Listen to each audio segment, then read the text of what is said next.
Welcome to Beat Everyone. I'm Ben Flanagan with AL.com. It's a special episode of Beat Everyone. It's Oscar week, as everybody knows. Hollywood's about to hand itself out a bunch of trophies celebrating the best movies and performances, other work from 2025. So I think we should hand out a few awards on Beat Everyone. I want to welcome everybody to the inaugural edition. It's the 2026 Tin Horn Awards is what we're going to call these. But the hornies. The hornies. The hornies, I don't know, Matt. We're gonna keep work. Doesn't quite come off the tongue right. Well, careful. That's why you're here, Stahl. But the 2025 football season, it's in the rearview mirror, right? Last year, there's a lot of distance between then and now, and that's a good thing, frankly. And we're not going to relitigate any of that. So we're here.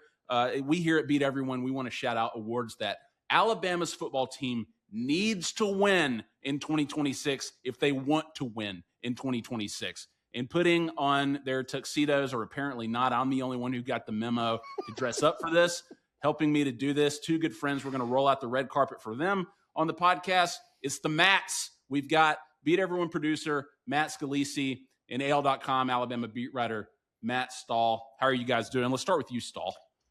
Doing great. You know, I clearly did not get the tie memo. Normally when I wear a tie, I button the top button, but you know, it's been a long day. It's a personal preference, but yeah, we've worked in sports media, and that means we only have one tie. It's the one that we wear to national championship games. That's it. That's the only time it comes out. Personally, I have a bunch, but you know, I use them for I wear them on other podcasts, not here. More special occasions than this. You know, I unbuttoned the top on a button. Ringer podcast, you put a tie on. Yeah. I you know, it took a lot out of me to come up with awards to hand out to this football team based on what we saw at the end of last year. So I'm exhausted mentally and physically. Yeah, that's tough. Exactly. So the top button had to come unbuttoned, I think. Matt Scalici, you and I, we share a love of meaningless movie awards. Stahl, I wonder, where are you at on the Oscars? Have you filled out your ballot? Are you watching this Sunday? I don't think I've watched a movie that's going to be on the ballot. You watch movies, Stahl? Have you ever seen a movie? You haven't, Matt, you haven't seen Sentimental Value? And I'm not a big movie guy. You know, I have a job to where like I don't really have 2 hours in a row all that often. My favorite movie is Hot Rod, though. That's a great pick. Yeah, that's a good one. Win all the awards. Yeah, I did about 50 crunches earlier, so I'm ready to do this podcast. So, Stahl, I recommend movies sometimes. Get out there in the world. Don't be a Philistine. Okay, all right, let's hand out some awards. We'll run through these, and we're going to start with Stahl this time. So it can be anything. We're going to get creative here, but these are serious awards. So take it seriously, and these guys know to do that, even if they didn't dress up for this. So, Stahl, your first 2026 Tin Horn a winner for what Alabama needs to win if they want to win. Needs to win the Fired Coach Award, and the winner of that. No, I'm kidding. Just wanted to fit in with like the audience here. I had don't take that, audience. All right, best coach in a supporting role needs to be Adrian Clem, the new offensive line coach, because that's pretty obvious. The offensive line not real good last year, clearly not up to the Alabama standard. Then lost all its starters. I'm not even going to list through them. I think I've given myself carpal tunnel typing out all the ways they lost starters this offseason. Only one back was Michael Carroll. From talking to Ryan Grubb today, Jackson Lloyd's the left tackle starter. Rayson Delgatti at center. They need some guards, but yeah, that offensive line, it's gonna have to be better. So yeah, we'll pass that one out to the new guy. So Stahl, there's a new category at the Oscars this year. For the first time, they're going to hand out a trophy for best casting. I'm going to take a page out of that book and agree with you here, because this was one of my picks, and I'm just going to save others for later. But best casting of an offensive line ensemble is what I had, and I was giving that to Adrian Clem. They obviously swapped out the old coach for a new one, and our friend Nick Kelly, he writes, this is essentially a complete reset in an article this week. Change can be a good thing, but change doesn't guarantee improvement. But you were there. You've been there all week. DeBoer has said the guys are hungry, whatever that means. But if Alabama wants to win, forget about picking the right quarterback, forget about improving the run game. If they don't fix the offensive line, they're not going to win a thing other than this non-existent award that we've just handed out, right? Yeah, no, absolutely. I think that's number one priority. I'll let the other Matt S here go, but that would lead into an award further down on my list for Alabama. Well, So we'll tease that. I may be stealing it. I'm going to get it in now. I'm here to present the award for best supporting performer offense edition, and mine is a name that Matt just mentioned. This award needs to be won by Jackson Lloyd. And it's a tall order for him to fill. This is a guy who, it looks like by my count, had about 40 snaps played in 2025 and is now going to be the starting left tackle. And from what Ryan Grubb just said, there's really not a viable backup. There is no competition for this spot. It's Jackson Lloyd and nobody else. And look, maybe he's spectacular in practice right now. It's not great to hear that he's not being pushed. And it's going to be, I mean, look, you're going to have a new starter at quarterback. The left tackle needs to be good this year or else it could get very ugly for this Alabama team. Matt, I mean, you know a lot more about Jackson Lloyd probably than the other two of us here, but like, I'm looking at him on paper, not an experienced guy. Is the raw talent there? Is he coming in very highly touted? Yeah, the coaches really liked him last season. He got some opportunities to play. I mean, they played him a little bit in the playoff, if I remember right. I think he got some snaps in the Oklahoma game. But yeah, I mean, he didn't play a ton of snaps, so has the sort of disadvantage on experience, especially compared to like Javen James came in from Mississippi State where he'd started some games, but like he wasn't remarkable at Mississippi State. Like it was that would just sort of be an experience play. And yeah, I think it's like the coaches thought he was developing pretty well last season. So yeah, I guess he's there. I was surprised to name a starter like the first time we talked to the offensive coordinator. Yeah. But I mean, yeah, if he's there, he's there. Like that was always sort of like the long-term hope is that he would get there. So that might be a reason for optimism, truly. That's what we need. Reasons for optimism. The beloved fan audience, folks watching that you so delightfully addressed earlier in the show, Stahl. But I think the offensive line is kind of like the sinners of this award show, in that it's probably going to lead the nominations in the Tin Horn Awards. So, I'll make a pick real quick. You know about the best animated feature Oscar, right? Great movies in the past, like Pixar classics, have won this award. K-pop Demon Hunters is going to be the winner this weekend. Stahl, I know you don't have kids, but that this might be a favorite of yours anyway. You may have watched this and cranked the soundtrack quite a bit. I'm going to go with most animated coach. I'm going to give this one to Kalen DeBoer, because if we are looking back to some of the brighter moments of 2025, it's when Kalen DeBoer showed more light behind the eyes, when Kalen DeBoer was slapping field goal posts, when Kalen DeBoer was yelling at refs on the sideline. There seemed to be a little bit more juice with the Alabama football team, and the team maybe played a little bit more like the image of the coach. And I think that when Kalen DeBoer, one of the knocks that he has had so far in Tuscaloosa is doesn't show a lot of personality, and that's fine. He's won wherever he's been, and that's just been who he is. But I like seeing Kalen DeBoer get a little fired up. It fires me up watching Alabama. What about you, Stahl? What do you think when he's slapping those field goal posts when he's coming out during Thunderstruck? Does that get you riled up? I think all of you got just potentially too Saban pilled.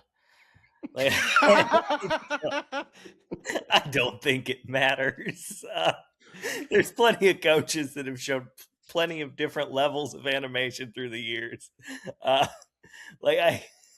guess, sure. I think it's just show me something, show me something. Right? He might be more. He might be more in the animated shorts category, Ben. Wow, that's well done, Matt. I'll take that. And there are there's some great animated shorts out there, and they're Oscar winners too. They're Tin Horn winners too. Okay, all right. Well, Forget you, Stahl. This What's is your starting to next seem pick? like is the Oscars just like every journalism awards program where there's like every category? Like it's just like just meaningless stuff nobody cares about. Is that what we do with movies They too? don't give out a top 10 at least at the Oscars. That's All right, Stahl, your next pick. okay. Next pick. Let's roll down the list. I'll stick with my previous theme, the one I teased. I noticed there's a film editing category. Mm-hmm. Like we're gonna go with a aspect of the game editing award, and that Horny's going to the run game, which like simply cannot be that bad again. Like it was so horrendous last season. I mean, all of us on this podcast rushed for more yards than the Alabama Crimson Tide did in the SEC championship game, which isn't good. Notably, we're not college football players, so that's got to be better. And that was Grubb's main thing today. Is like we gotta this offensive line, like we gotta focus on the run. Like it's one of those deals where even if you're not awesome, right? Even if you're not like Derrick Henry level, like name your Alabama running back of choice, like even if you can't get there, like get competent. Like you can run a good passing offense with a competent run game, but you gotta get 4 yards from time to time, and they just couldn't do it last year. Stahl, literally in my notes, I say I think one battle after another is going to win best editing this year. It would be a big surprise if it doesn't on Sunday, but it inspired my next pick, which you just grabbed. But I had best editing of the offensive game plan going to Ryan Grubb specifically for the run game. And I think get competent is a great way to look at it. And they're bringing guys back, right? Like I thought that there would be this mass exodus at the running back position, but you've got AK Deer, you've got Daniel Hill, you've got Kevin Riley all coming back. Maybe they're a little bit more comfortable in this system. Maybe they're improving as blockers, who knows? And you've got some guys coming in too, like Crowell, who I think is limited in spring so far, but he's somebody who is a monster recruit who can hopefully bolster the run game. But you're right, like they're just not going to be competitive if they can't or don't run the ball this year. Yeah. No, I totally agree with you. Again, like to establish the run, I guess, in the mind of the defense you're facing, like you don't have to rush for 250 yards a game or whatever. The threat just has to be there. And the threat was never there last season for Alabama. I mean, truthfully, the threat, other than Jalen Milroe, wasn't really there the prior year either. And I don't know. It's difficult to like figure out who to pin the blame on for that one, because like there weren't that many holes last year to run the ball through. But like when there was one, Jam Miller was just going to run into the guard's back anyway. So like it was disastrous. I don't think there's like another way to put how bad the run game was last season. You have to fix that. And I mean that helps your passing game too. You know, it just even just the thought of they might run this ball a little bit, like that will open up some things in your passing game. So yeah, no, I agree with you.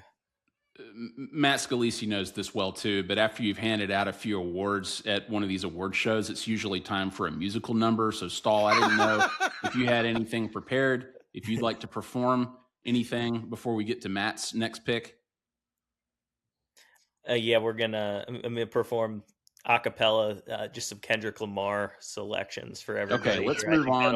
I think that'll go over good. I think everybody I have a feeling what you're picking there, and I just think, gonna marking this for a hard edit later. Just gonna mark this right now. Yeah, the FCC's on us already. Let's go to Scalici's next pick. Ben, my next pick is similar to an Oscar that I always have very strong feelings about, and it's best score. And what I need Alabama to win this year for best score is at least 40 points every game, because this defense is going to be undergoing a massive overhaul.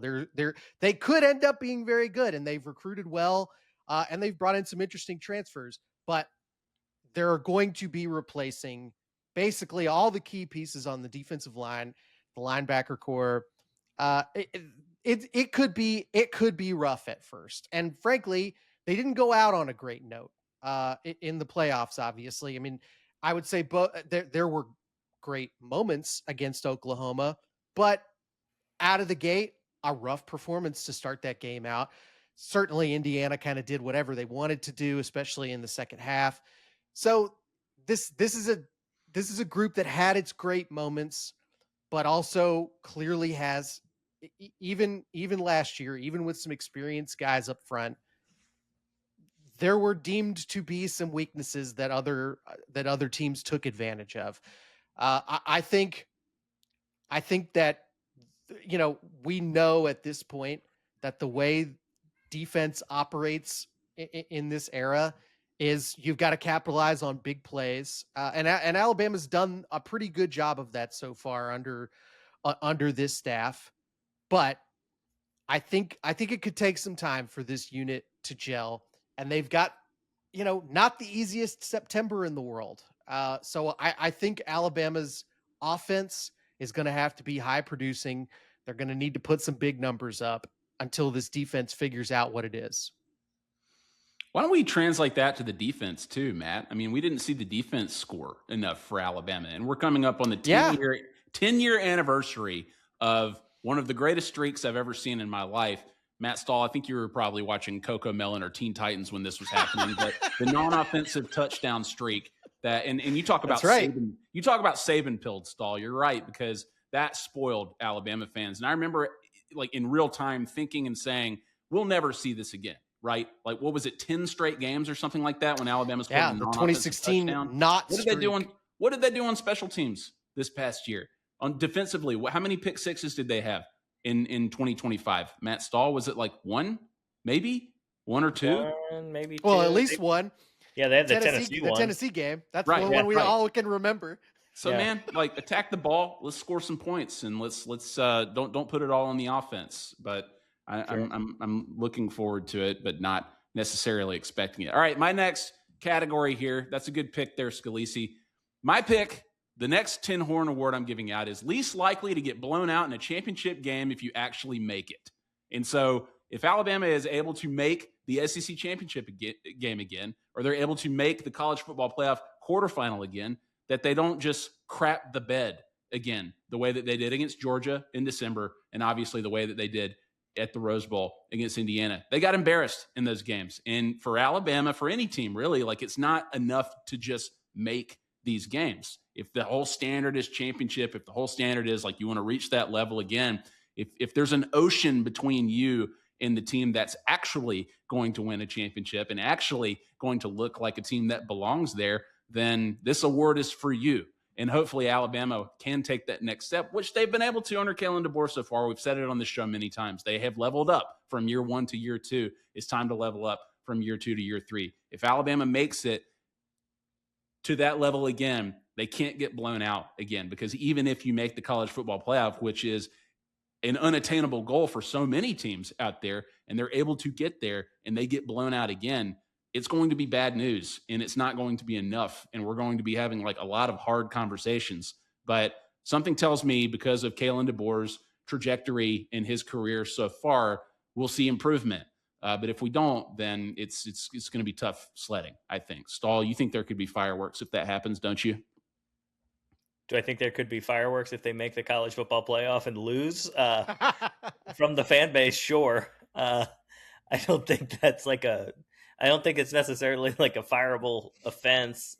Also, everybody got blown out by Indiana. Indiana was really good, clearly the best team around. I mean, Miami didn't get blown out by Indiana. They snuck up on them. They almost won the game, Stahl. Yeah. What you were saying that when Carson Beck had the ball driving, you're like, this team's gonna win the game for sure. No, well, that's a different story.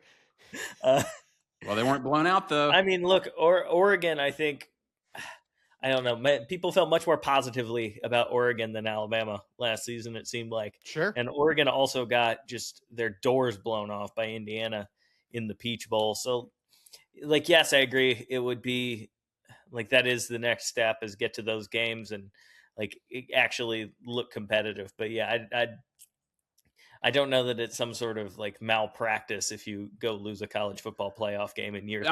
I'm not saying like he deserves to be fired. That's not what I'm saying. I think that there will be conversation around that. Obviously, nationally, we saw what the conversation was around DeBoer and what was true versus what people were just saying on television as it related to the coaching search, as it related to the result of the Indiana game. But I do think that if you make those games, you want to win those games, especially if you're Alabama. And what we've seen and what precedent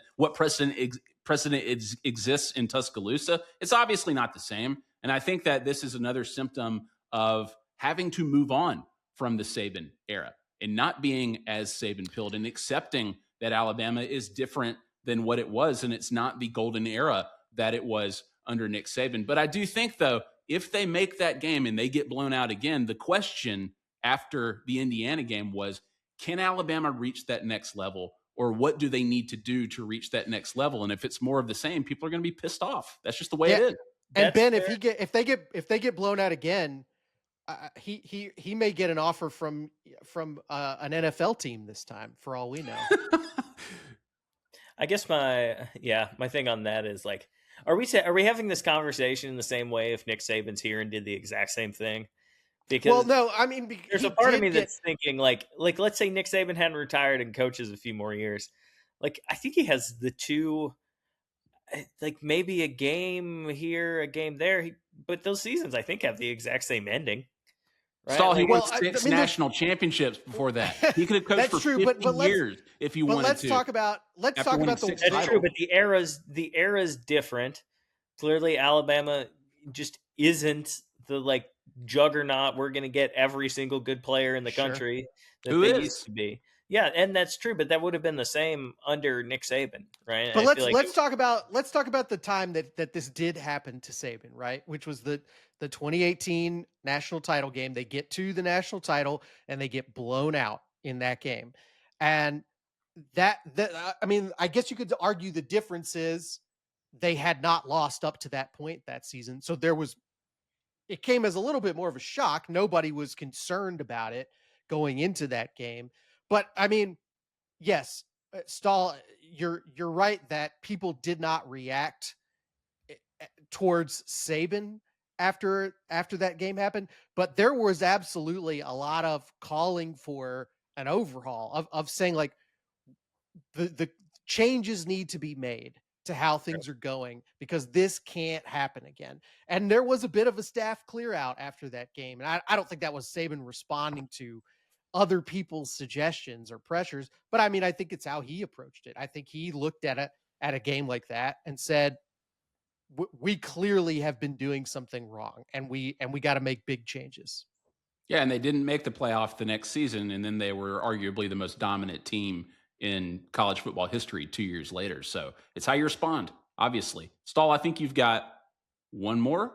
Yeah. Best player. I mean, this is the layup of layups. Best player needs to be Ryan and now Coleman Williams. I think it would behoove him to stop dropping the ball. I think he's certainly talented enough to do that. I mean, he's a very, very, very talented player. Had, I get just a down year, I think, by his standard last year. Comes in, new name, new number. You want him back at like the level that gets you on the cover of video games again. That would help Alabama a lot. Yeah, my version of this is the, hey, whatever helps you play better Tin Horn Award, right? Whether it's changing your jersey number or just your attitude and whatever helps you focus, right? I mean, he finished with almost 50 catches, which was, I think, 15 fewer than Jeremy Bernard last year. Ryan Williams had 689 receiving yards, 4 touchdowns. So major inconsistency throughout his sophomore year. Really tough back half of the season. He, like you said, he changed his name to Ryan Coleman Williams, I believe, to honor his mother's side of the family. Very honorable thing to do. That's a really nice tribute. He's going to wear number 1 this year instead of number 2. Whatever helps him refocus, find that spark again, great. Like, do what you have to do. Clearly, we're seeing very public changes with Ryan Williams, and I think it probably has to do with understanding that he wants to play better, and he's doing things like changing things in his life, and whether or not that's strictly personal and it's just that would have happened anyway, or there's some sort of correlation between him wanting to make improvement as a player and reach that level again, we'll see. But I'm totally on board with you. Like, Alabama needs Ryan Williams to be that guy again. Yeah. And if I had to predict, I think he will. Like Ryan, I mean, been covering him since he was famously 17 years old. Like, he's always had a head on his shoulders, always like seemed very mature. Uh, and even in last year, like, he was in the midst of it, like, he never really seemed like it got to him. Some of the drops, some of the struggles. So, like, yeah, this is one I have some confidence will come to pass. Fun to watch. Love watching Ryan Williams play. And when he had those little flourishes last year, I think in the Wisconsin game and some of the other games, it was just good to see him back out there again. So hopefully we get that version of Ryan Coleman Williams in 2026. Matt Scalici, your last pick here for a 10 horn. I just want to follow up and say I think for both of you giving one out to Ryan Williams, the Oscar analogy I think about, Ben, is when we talk about the great names out there that are like due one, right? Like we talk about these guys who maybe they should have won one before, maybe they've made some bad decisions, but we all know like they're a huge name, they have the talent, it's their time, right? And I mean, it's up to him to win it as opposed to an actor winning an Oscar, but Williams feels like that. Who is the guy right now, Ben? Who is the let's say the male actor who you think is due an Oscar? Well, that I mean, hasn't gotten one yet. The storyline going into this weekend is Paul Thomas Anderson, who is a director, a guy who made Boogie Nights, guy who made There Will Be Blood, and is potentially finally winning after like 9 or 10 Oscar nominations, and it's finally his time. But if we want to like pick an actor, go back to Leonardo DiCaprio, right? Where the guy got nominated as a kid for What's Eating Gilbert Grape. The guy got nominated like 4 more times, and I think his 5th nomination is when he won for The Revenant. Is The Revenant Leonardo DiCaprio's best performance? Not necessarily, but it was good enough to win an Oscar, wasn't it? And he was due, and they finally recognized him, and he finally won his Oscar. So all we need is Ryan Coleman Williams Revenant this year, and maybe he'll put up big numbers. We'll see. It's good enough. I knew I could get Ben on a good rant there that would buy me enough time to come up with my 3rd award since Matt stole it. I'll vamp all you want, man. No, look. So here's what they can't win. They can't win this award this year, but they're building towards it. Okay, and the award that I'm saying Alabama needs to keep pushing for, and they're getting close to it, is a Lifetime Achievement Award, specifically in the Iron Bowl. Alabama will be going for its 7th consecutive win in the Iron Bowl this year. The longest streak either team has ever had in this series is 9. So you're talking about a situation where that is, I hate to jinx it, knock on a wood if you're a Bama fan listening to this, it's getting within reach to approach that record that happened in the 1970s at the final sort of great era of Bear Bryant at Alabama. Saban never even came close to doing something like this. This is you get 7, then you're going back to Auburn the following year and trying for the 8th, which again, like the way this has been going, Auburn hasn't really threatened to win one in Tuscaloosa in a while. So you're talking about that 2027 Iron Bowl in Auburn, setting up a potential to tie the record the following year. Is that good for the rivalry? I think in the big picture it is. Because look, I think we talked about this with the Tennessee rivalry, right? When Alabama won like 17 in a row or whatever it was, that it maybe did diminish that rivalry and it took some of the heat off. Now, as soon as Tennessee started getting competitive again, I would argue it flamed right back up and is a great rivalry again. But yeah, sure, maybe people stopped paying as much attention to it. I don't think there's any risk of that with the Iron Bowl. I think it's one of those exceptional rivalries that no matter how long of a streak either team goes on, it's not going to diminish the amount of hate those two programs have for each other. It's too much a part of the identity of both fan bases. It's the only thing going on in the state, sports wise, that, I mean, even the basketball games are about the football game. So I think ultimately, if Alabama were to tie or pass that record, I think it's just continuing to build up resentment from the other side, which is part of what makes this rivalry so great and so intense. Who cares if it's good for the rivalry, Stahl? Nobody cares. They just want to beat them every time. And Matt's right. Like AL.com subscriptions. I think it will only make Auburn fans. What team do you cover, Stahl? Hate Alabama more if they lose 10 in a row. That's right. If there's anything that makes it good for the rivalry, it's that they grow more hateful in their hearts for Alabama. They keep losing and losing and losing. And for you as a journalist, that's a great story when Auburn finally wins after 15 or 20 or like whatever the number is after whatever the historic streak 15 becomes. or 20. Yeah, that's right. 15 or 20, and that'll be great. So, but look, quite honestly, Auburn's flying bus departs Bryant Denny having lost its 19th in a row.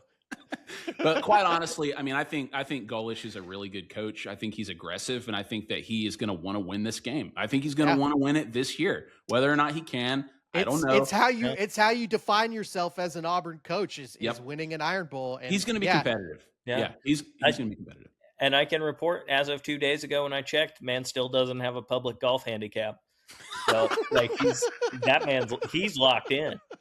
He deserves a Tin Horn Award for that. That's a great pick, Scalici. But I do think it's going to be competitive sooner than later. I think Golish versus DeBoer is going to be a good matchup. And to DeBoer's credit, if he wins his first 3 Iron Bowls, then he should be seen very positively in the eyes of Alabama fans who put so much importance on that game. So absolutely. Alabama fans, they'll talk a big game about, we don't care as much about the Iron Bowl. We care about winning championships, right? They care about the Iron Bowl, obviously. Yep. And if you're not beating Auburn, they definitely, even if they don't pay as much attention to the wins, they remember every loss. And so those hurt you double if you every time you are on the wrong side of the ledger in that game. All right, my last pick here, and we're going to wrap up the inaugural Tin Horn Awards. Horny. This is really more of a question for Stahl. I want you to finish this for me, okay? So Matt just referenced like who's the best leading actor, who's a good analogy for what we were discussing earlier. So my final category, best quarterback in a leading role in 2026. Stahl. It's spring practice. Who like if you had to call it right now, who's the QB1, best quarterback in a leading role for Alabama in 2026? Oh boy, good Lord. If Alabama's going to win. I've watched 15 minutes of Alabama practice so far. What did it tell you? The quarterback race on a podcast. Good. I don't know. I think it'll be Keelan Russell has so much talent that I think it will be difficult to keep him off the field. But this is a difficult offense to learn. The coaches have said that. Austin Mack has more experience in it. He was the backup last year. So that's tricky. Couple freshmen, too. Maybe I could pull out a wild card and go with one. No. Don't troll us, Stahl. All right. Let's call it Keelan Russell. Whoa. You heard it here, folks. Yeah. Everybody. Yeah, like Stahl just said it. He said Keelan Russell's going to be the starter. Yeah, about to say Ben. Can I? Time so y'all can't clip this for social. Can I make a movie analogy for this quarterback race? Please. This is I would say a classic Heat situation, or you could say Godfather 2 if you want. I think you have the young, super talented, very explosive, fiery Pacino type character, which is Keelan Russell, and then you have the sort of calm, cool, collected, experienced Austin Mack, who is our De Niro. I hope that's true. I was at the Alabama Auburn basketball game recently in Coleman Coliseum, and Keelan Russell was walking the halls and was surrounded by fans who wanted selfies, and he was playing it very cool and seemed to be comfortable with that level of attention in a place like that. On the football field is obviously very different in terms of how you handle that position, how you handle that scrutiny. But my feeling about this has always been Keelan Russell has always been labeled that guy, right? Like the guy who could be a program changer, the guy who's going to cruise through college, win at that level, and become an NFL level quarterback. And why you would want to keep that guy waiting if he's that talented. That would, I think, bewilder a lot of people. So I think like narratively, Keelan Russell makes the most sense. But, football seemingly is a meritocracy, and whoever plays the best, whoever gets the most out of those reps, whether it's the spring or the fall, whenever they decide to do this, they're going to be the starter. I'm with you. Like if I had to pick or guess based on nothing or based on the 10-second clips that you guys are posting online from the QB reps, then I think it'll be Keelan Russell, but Austin Mack may outplay him, and he had more significant reps, played in the Rose Bowl this past year. So we'll see how far that goes to help him. Stahl, you've been a big help. You made the call, the prediction. We'll hold you to it whenever DeBoer makes the call later in the year. But I think we'll make a graphic that says Matt Stahl predicts. Yeah. Yes. I think we made history here with the Tin Horn Awards. Did we leave anything on the table? Were there any snubs that we should be concerned about? I mean, the special teams was completely shut out, Ben. Wow. Yeah. Very the Kick true. Better Award. How about the Kick Better Award? It goes to Alabama. They need to kick better. That's it. We're good. In all phases, yeah. Oh, man, yeah. Connor Talty goes unrecognized for his 2025 performance, unfortunately. There are probably some categories we could figure out for the reaction that he had to his long snapper last year. But I got to thank you guys for making this happen. I'm excited about this.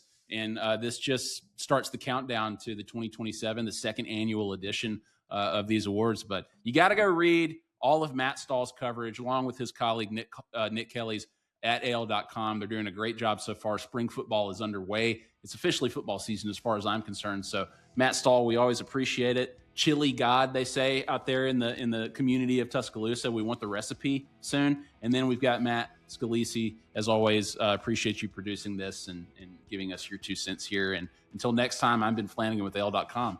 We'll see you then.